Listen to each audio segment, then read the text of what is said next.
Halo teman-teman, eh, setelah sekian lama ya, cukup lama akhirnya bisa upload lagi. Nah, kali ini Rancang Bangun ingin membahas terkait perhitungan perencanaan kolam retensi atau polder dengan menggunakan Excel. Ini juga masih termasuk dalam apa namanya bab, nggak bab sih, pokoknya kayak bagian dari analisa perhitungan debit banjir. Nah, ini masuk ke bagian part 5-nya. Nah, sebenarnya juga beberapa kali di kolom komentar itu di beberapa video bahwa mereka ini ada yang beberapa request terkait perhitungan perencanaan kolam retensi atau polder ini. Nah, kali ini dari Rancang Bangun ingin mencoba untuk apa ya, menjelaskan. Semoga dari penjelasan ini dapat apa namanya, dapat memberikan semacam wawasan ya atau informasi yang tentunya dari teman-teman perlu klarifikasi lagi. Jadi jangan dari satu sumber gitu ya. Sebelumnya disclaimer dapat dibaca. Oke, jadi ya Rancang Bangun bertujuan untuk berbagi informasi sebagai rujukan atau referensi. Jika ingin dijadikan referensi, informasi yang ditampilkan harus diuji keabsahan dengan orang yang ahli dalam bidang tersebut, serta buku atau sumber lain yang sudah teruji. Pemilik channel Rancang Bangun tidak bertanggung jawab atas segala kerugian yang timbul karena tindakan yang berkaitan dalam pemanfaatan informasi pada channel Rancang Bangun. Oke, jadi kita ke pembahasan ini. Pembahasan mengenai perhitungan perencanaan kolam retensi atau polder. Oke, jadi dalam melakukan analisa itu yang apa aja sih yang dibutuhin? Pertama, tentunya kita melakukan perhitungan curah hujan rencana yang sebelumnya kita sudah dapetin ya. Berdasarkan frekuensi curah hujan ini, kesimpulannya yang kita gunakan yang gumbel. Terus juga kita melakukan perhitungan terhadap intensitas curah hujan.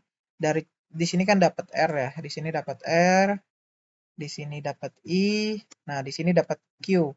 Q ini debit rencana kan rumusnya adalah 0,278 dikali C itu koefisien limpasan, dikali I itu intensitas curah hujan, dikali A luasnya, luas dalam satuan kilometer kuadrat gitu. Nah, di sini habis itu didapatkan rencana luas volume tampungan air hujan.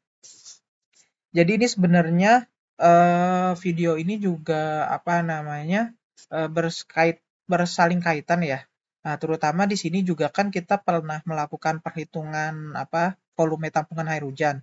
Jadi dengan kondisi sebagai berikut, maka misalkan luasan terbangunan 30.000 meter persegi, jalannya segini, tambahnya segini, kita itu mendapatkan total volume tampungannya itu sebesar ini. Dengan area 80.000 ada sebesar 6.848 meter kubik volume tampungannya yang perlu ditampung lah secara apa namanya, secara curah hujannya gitu. Oke, jadi dengan kondisi tersebut kita lanjutkan perhitungannya. Apa namanya, pertama kita membuat asumsi ya.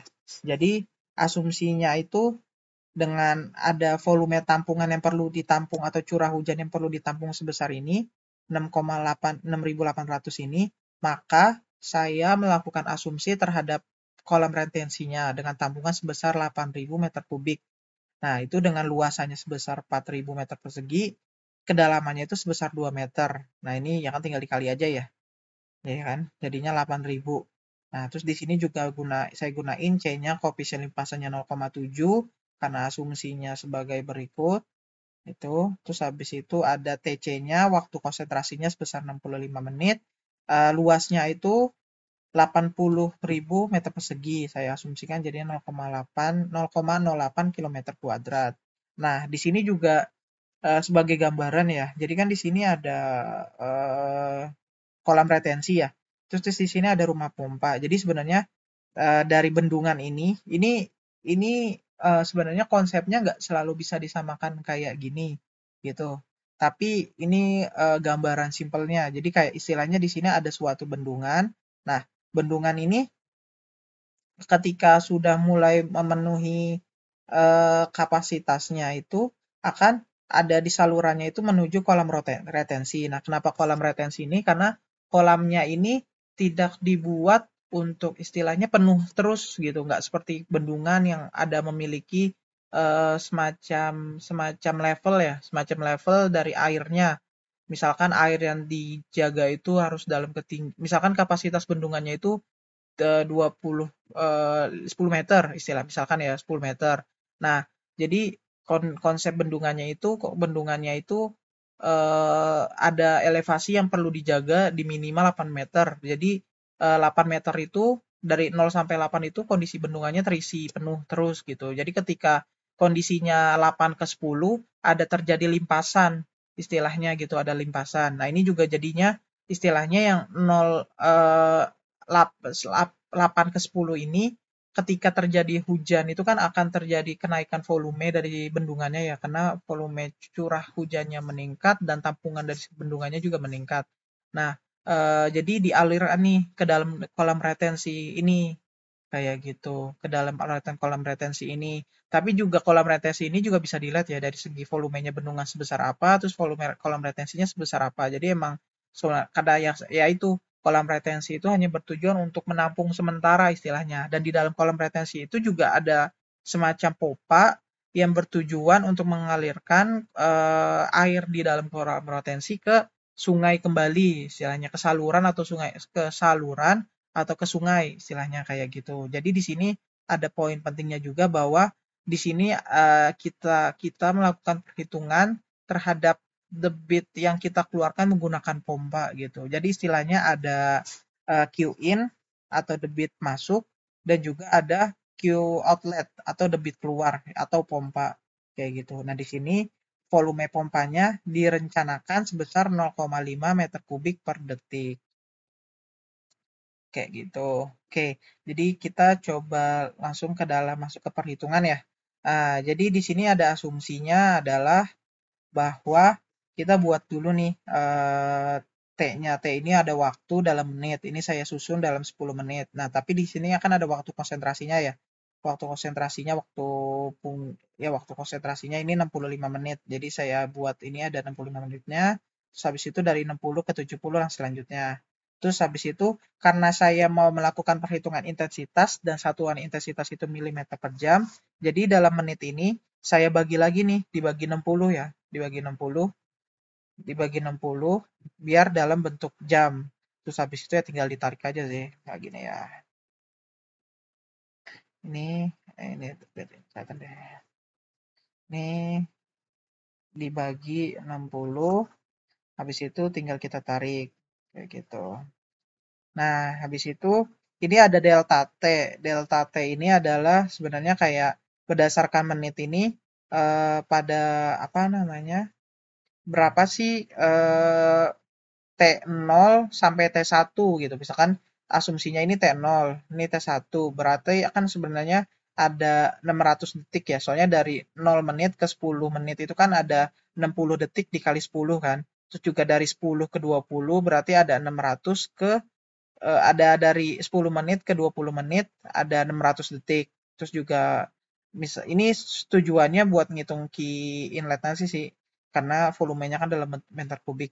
Terus juga misalkan ini ada 65 nih. 60 ke 65 itu kan berarti ada 5 menit. 5 menit dikali 60 detik berarti kan 300 detik ya. Terus 65 ke 70 juga sama, 70 ke 80 600 kayak gitu. Nah, ini kita lakukan perhitungan intensitas hujan. Nah, intensitas hujan itu kan rumusnya IR per 24 di R24 atau curah hujan rencananya dibagi 24 dikali 24 per T.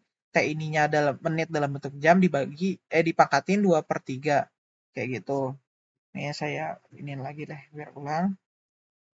Jadi rumusnya dalam kurung R per 24 itu curah hujan rencananya mana nih? Nah, ini 186. Nah, ini kenapa saya gunakan kala ulang 10 tahun? Ini saya menyesuaikan terhadap itu nih, catchment areanya gitu. Catchment areanya masuk ke dalam 10 tahun. Ya, saya asumsiin kota metropolitan aja lah, biar ini. Ya sebenarnya bisa aja sih yang ini, cuman ya nggak apa-apa kita buatnya 10 tahun. Biar segi saya meningkatkan safety factor misalnya. Oke, jadi rumusnya itu R24 R24 dibagi 24 dikali 24 dibagi T. Ini di S dolarin dulu. S dolar dibagi 24 itu T-nya yang ini. Dan ingat ya, satuannya jam. Jadi dari menit jadiin jam. Tutup kurung, dipangkatin 2/3. Oke, 1213 kan. Terus habis itu tinggal kita tarik aja. Kayak gitu ya, tinggal kita tarik terus. Oke. Nah, terus habis itu setelah kita dapatkan intensitas hujan, kita bisa menghitung Q-nya, Q inlet, debit masuknya, kayak gitu. Jadi tetap asumsinya adalah inlet ini adalah masuknya eh, masuk atau hadirnya debit diakibatkan curah hujan ya, masuk jadi karena isi asumsinya adalah tertampung karena adanya curah hujan yang muncul, misalnya kayak gitu ya. Jadi rumus Q itu kan 0,278 dikali C dikali I dikali A. Saya deret dulu deh. Ini rumus dengan 0,278 dikali intensitas curah hujan, dikali koefisien limpasan dulu, dikalikan intensitas hujannya, dikalikan A-nya. A ini luasnya. Dalam satuan kilometer ya, kayak gitu. Oke, di S dolarin, di enter, terus habis itu bisa tinggal kita tarik. Kayak gitu. Nah, ini juga teman-teman bisa lihat ya, sebenarnya kan eh, Q itu berhubungan dengan intensitas, di mana semakin panjang suatu curah hujan, kan itu dari segi apa namanya intensitasnya akan makin kecil ya. Jadi karena itu dalam rumusnya ini juga yang berpengaruh itu adalah T jamnya nih, kayak gitu kan. Jadi kalau misalkan kalian lihat itu intensitas hujannya itu semakin lama kan semakin kecil. Kayak gitu kan. Nah, ini juga berpengaruh terhadap debitnya. Jadi sebenarnya debit itu karena berhubungan sama intensitas curah hujan yang akan lama makin kecil setiap waktu atau menitnya berjalan, ini sebenarnya juga nggak perlu dibuat sepanjang ini sih. Sampai apa ini? Sampai 500 menit. 500-nya 8 jam. Ya sebenarnya nggak perlu sampai sepanjang itu. Cuman ya ini saya asumsiin aja ya, kayak gitu. Nah, nanti teman-teman juga bisa sesuaikan betternya gimana diserahkan ke teman-teman gitu. Habis itu dari kita menghitung key inlet atau debit masuknya, kita bisa menghitung volumenya. Nah, volumenya itu adalah kita hitung berdasarkan key inlet dikali waktunya gitu. Jadi dalam waktu detiknya nih, 0 tentunya 0, terus habis itu ketika debit masuknya itu kan 3,32 ya. Dalam per detiknya itu 3,32. Berarti ketika dalam satuan menit, dalam 10 menit atau dalam 600 detik hasilnya berapa banyak sih? Berarti 1992 kayak gitu. Terus juga ini sama ketika ketika apa namanya 2,09 ini berapa dalam 10 menit itu ada seberapa banyak, berarti 1254 kayak gitu. Karena ini satuannya detik ya, jadi ini kan meter kubik per detik, saya jadiin meter kubik, jadi dikalinya yang dalam bentuk detiknya, biar satuannya selaras, seperti itu. Nah, kalau volume kumulatif ini adalah penjumlahan dari debit sebelumnya. Jadi V1 tambah V2 kayak gitu. Nih, eh, ini dalam misalkan 0 menit pertama, berarti kan dia belum ada debit masuk ya. Terus habis itu belum ada volume tertampung lah istilahnya. Terus dalam 10 menit ada dari 0 sampai 10 menit kan berarti ada 1992. Terus dari 10 menit ke 20 menit ada 192 ditambah ke dalam 10 menit ke 20 menit ada 1192 ditambah 1254 kayak gitu. Terus dalam 20 ke 30 menit berarti ada dari sebelumnya ditambah 10 menit setelahnya. Jadi tampungannya itu kan selalu bertambah ya. Kayak gitu. Nah, ini udah dapet nih perhitungan terhadap key inletnya. Ini masuk ke dalam perhitungan key inlet atau debit yang masuk. Nah, sekarang kita melakukan perhitungan terhadap key outlet atau debit keluar pompanya. Nah, saya asumsiin seperti sebelumnya saya sampaikan bahwa volume pompanya ini sebesar 0,5 meter kubik per detik, sehingga ketika melakukan apa namanya perhitungannya kita cukup mengkalikan detiknya nih. Jadi 0,5 ini tentunya masih 0 ya. Masih 0 gitu. Terus habis itu saya kaliin bentar. Nah, ini berarti 0,5 saya kaliin dalam 10 menit dikali 60 detik karena saya jadiin detik kan satuannya kan. Itu dia itu narik air sebesar 300. Terus habis itu dalam 20 menit naik air sebesar 600. Ini sebenarnya kayak volumenya yang kumulatif. Saya udah kumulatif ini bentuk perhitungannya gitu. Jadi udah di dalam 20 menit ini sebesar ini. Ini saya ini deh key outlet kumulatif biar kalau enggak biar nggak ngebingungin. Bentar.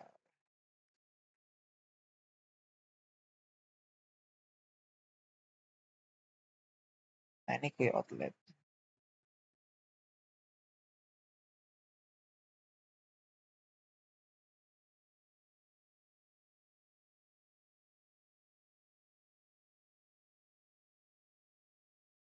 Biar apa kayak mirip sebelumnya ya. Ini key outlet biasa. Ini key outlet kumulatif. Kumulatif. Oke. Panjang benar. Nah, gini aja. Oke. Jadi ini perhitungannya sama 0,5 dikali. Ini langsung aja deh. Biar ini langsung dikali. Karena debitnya udah dapet. Ini saya S dolarin dulu. Langsung dikali detiknya. Nah, detiknya kan langsung gini aja ya sebenarnya. Nah, ini tinggal kita tarik. Tuh. Oke.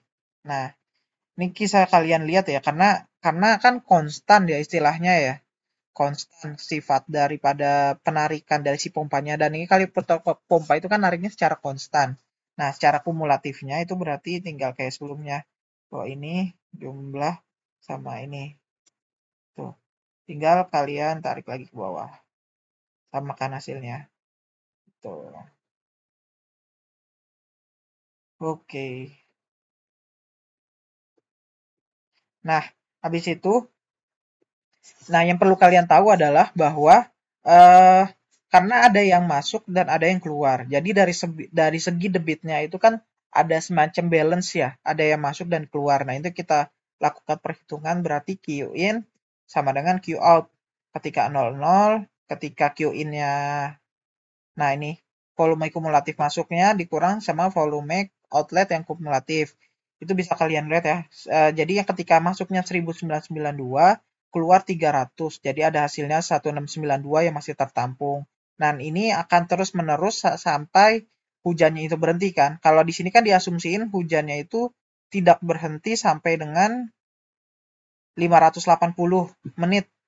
Kayak gitu ya, sampai 580 menit itu nggak berhenti. Ini jadi istilahnya setiap setiap apa namanya setiap setiap ada yang masuk langsung dikeluarin sebesar yang konstannya kayak gini. Jadi ini kalau misalkan kalian lihat bahwa kan kapasitas daripada tampungan kita kan 8.000 meter kubik ya, 8.000 meter kubik. Jadi kalau misalkan kalian di sini lihat di sini bahwa tidak ada terjadi limpasan nih karena secara secara saya hitung nih berdasarkan keseluruhan terus-menerus ini bisa kelihatan kayak gini tuh ya. Masih ketika ada 12.000 yang masuk dalam menit berapa nih? 260 menit. Yang tertarik juga 7.800. Berarti itu ada 5155 yang masih ada elevasinya. Jadi kalian lihat bahwa elevasinya ini akan lama akan turun karena yang saya sampaikan sebelumnya debit ini kan bergantung terhadap intensitasnya. Jadi intensitasnya makin kecil, debitnya juga makin menurun gitu kan. Tapi berbeda dengan pompa yang karena dia sifatnya konstan, jadi setiap setiap 10 menit itu atau selama 1 jam atau berapa jam itu tarikannya konstan kayak gitu. Handicapnya ya nanti ketika pompanya rusaknya aja yang bikin repot kan istilahnya. Jadi intinya dengan perhitungan seperti ini dengan pompa sebesar 0,5 meter kubik dia itu tampungan terbesarnya itu dalam kolam retensi kita itu 554. Ini saya hitung gini. Jadi ini pakai rumus max. Max kita hitung ke sini. Nah, oke, 554 ya. Jadi ini kondisi maksimalnya adalah ke puncak tampungan terbesar dari kolam retensi kita itu sebesar 554. Setelah itu cenderung menurun terhadap debit yang masuk dan debit yang keluar kayak gitu. Jadi kalau misalkan kapasitas kita masih buat 8.000 meter kubik, ada selisih 2445 meter kubik. Nah, ini dari sisi apa namanya? Dari sisi kolam kolam retensinya berarti masih berfungsi karena dia itu tidak terjadi limpasan terhadap kolam retensinya kayak gitu. Nah, terus gimana sih misalkan ya, ini kan asumsi dengan volume pompanya 0,5. Kalau misalkan kita buat volume pompanya 0,1 meter kubik. Nah, kalian lihat kan, ini maksimalnya itu melebihi kapasitas volume kita nih. Berarti pompanya ini terlalu kecil asumsinya. Kayak gitu kan. Bisa jadi kalian buat kapasitas dari kolam retensinya yang lebih besar, misalkan kayak kalian kalau misalkan kalian buat maksimalnya jadi berapa nih? Oh, maksimalnya di 14.858 bahkan sampai 500 menit ke 48 tadi berapa? 580. Ini masih masih ada potensi kenaikan dari sisi debit yang masuknya nih. Berarti kan kalian ini ya volume pompanya terlalu kecil kan? Misalkan kita buat lagi 0,3. 0,3 itu max-nya di 8482. Nah, kalau 8482 ini secara tampungan kalian juga tetap lebih kecil daripada kapasitas dari kolam kalian gitu. Berarti ya asumsi yang bisa kalian lakuin adalah pertama menaikkan eh, menaikkan kapasitas pompanya. Kedua, membesarkan dari sisi kolam retensinya kayak gitu. Nah, ini juga ya kalian sesuai ini karena pompanya. Berarti kan kalau Mina kan ya asumsi pompanya volume volume pompanya ada satu buah ya, ada satu buah. Ya bisa aja kalian buat dua buah dengan kapasitas yang sama atau satu kapasitasnya ini 1,5 meter kubik per detik. Nah, ini buat jadi 2 dikali 1,5 itu bisa jadinya sama kayak 3 ya. Kayak gitu sih. Ini apa namanya istilahnya buat menentukan kolam retensinya agar kolam retensi yang kalian eh, rencanakan itu tidak terjadi limpah limpasan dari atau melebihi kapasitas dari daya tampungnya kayak gitu.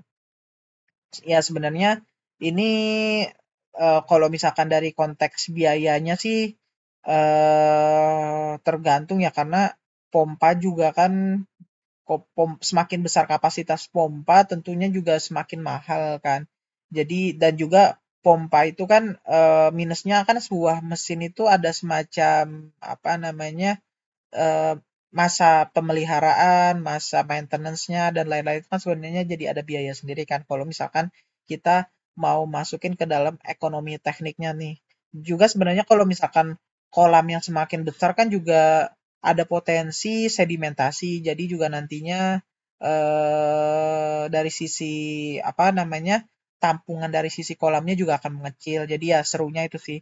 Kalau misalkan kalian mau apa namanya mengasumsikan lebih jauh. Tapi kalau misalkan mengasumsikannya sebatas hanya melihat bahwa cukup atau enggaknya, ya tinggal mainin aja ini aja sih, menaikkan kapasitas atau membesarkan dari sisi kolam retensi.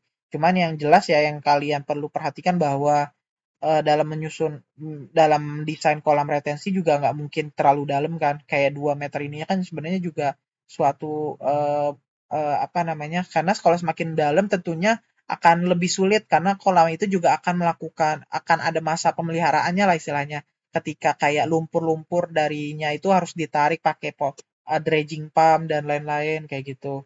Jadi sebenarnya panjang sih pembahasannya kalau misalkan kalian udah dalam konteks perencanaan secara ini ya, secara matang ya.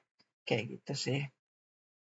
Tapi ya kurang lebih kalau misalkan hanya sampai pembahasan ini, kurang lebih seperti itu penjelasannya. Ya, kurang lebih demikian. Jika ada pertanyaan bisa disampaikan di kolom komentar atau disampaikan melalui email ya. Misalkan ada pertanyaan yang perlu lebih detail. Dan semoga dari saya pribadi, dari Rancang Bangun bisa membantu untuk menjawab pertanyaannya ya. Kayak gitu. Demikian kurang lebihnya mohon maaf atas apa yang saya sampaikan jika ada yang kurang berkenan atau apa yang saya sampaikan bahkan tidak sesuai dalam konteksnya gitu ya kurang lebih. Terima kasih.